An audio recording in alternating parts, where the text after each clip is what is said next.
It's the 7th segment of the Wine Challenge. I'm in New York at Zachys in Scarsdale with Andrew McMurray.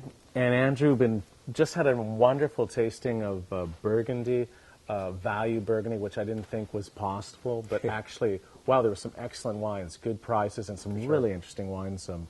Now, what's the theme here? So this is, well, I'm going to call this Lucky 7. We're in my wheelhouse and in your wheelhouse.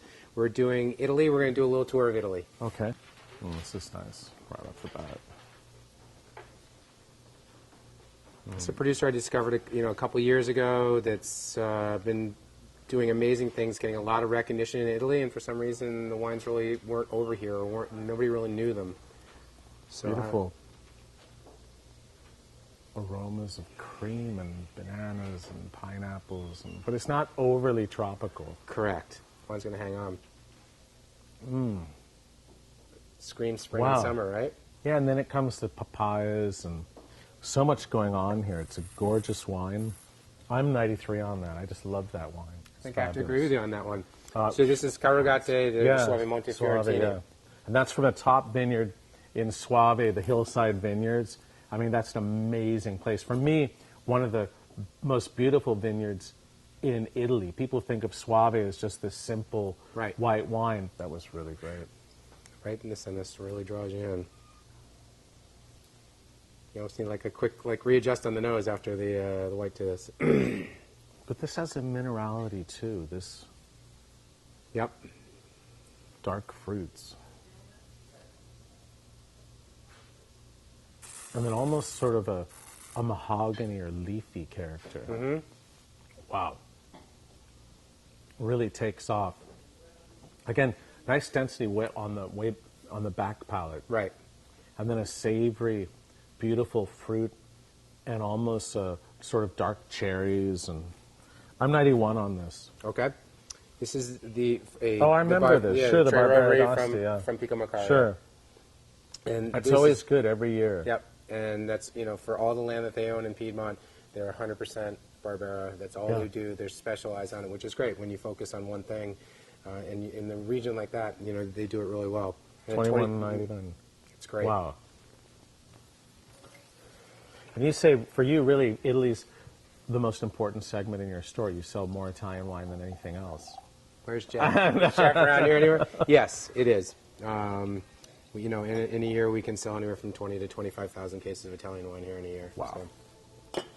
And we've created quite a following. People really look to us to try and find the new and exciting stuff there. I love this. The nose is crazy on this. Mm-hmm. This it's is quite lifted. This is a new wine from a producer you know very well, and I can say maybe you haven't even tasted this. It was new to us last year. There's one of the mushrooms in that. Yeah, but then there's a lifted floral note, and I would say yes, like freshly sliced mushrooms. Mm-hmm. I'm 92 on this one. I really like it. So much character, defined, beautiful. I agree with you on the character component. I can see from the thing it's Aldo Conterno. Right, and it's their Langarosa 2009 vintage. So obviously, for the ripeness of the vintage, it's not almost all. It's a big percentage of it's Fresa. With Nebbiolo or they also blend into it. Barbera? They put in a little bit of Cab and a little bit of Merlot. Okay, so it's Fresa. 80%, I think, 80 or 85% Fresa, and then 10% Cab and a little touch of Merlot. Good stuff. Okay, so you can take, without even knowing it, full credit for this wine being at Zachys, because it's from a producer and a region, or a sub-region within a region that I'd never even heard of. I like again, it's a wine with beautiful texture, and for me, I like wines with texture. It's not necessarily about fruit, particularly Italian wines. It's about the balance of fruit, tannins, and acidity in red wines, and I really like the texture in this. And also the finish, how you have that bright acidity. It really is awakening. You're really looking for, you can see how it goes wonderfully with food. I was just going to say, it's a great food wine. So I'm 92 on this. Okay. And I think it'll be better in a year or two. Yep, I agree with you on that. So this is Tenuta Vita Longa, the fee. Oh,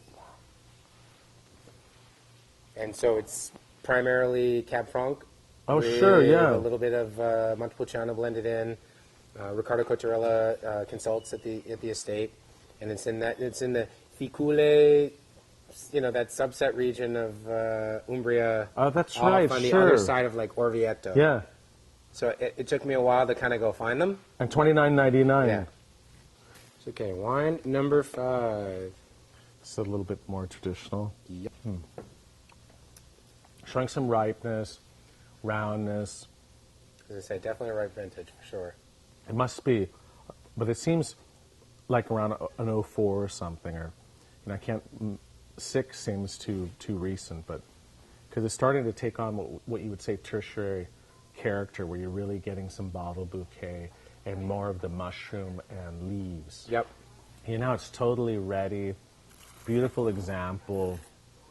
Juicy. I mean, it's just a lovely bottle. I'm 14, 12. I'm 93 on this one. I love it. It's ready to drink. It's a gorgeous bottle. So you were spot on the vintage. And Brunello. I was going to say Brunello. Well, I didn't push you to that. Yeah. So 2004 Livius Assetti, Pertamali, Brunello. This was one where a year ago we had at our Christmas party a 3-liter, and we tasted it and had the same response. So we contacted the estate and said, "You don't have any wine left in the cellar, do you?"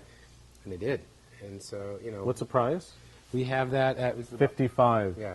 Perfect. But that's a wonderful way to see how Brunello ages, and when it's really right there, you're really getting that beautiful Brunello character. I'll be there in a couple of days. So. There you go.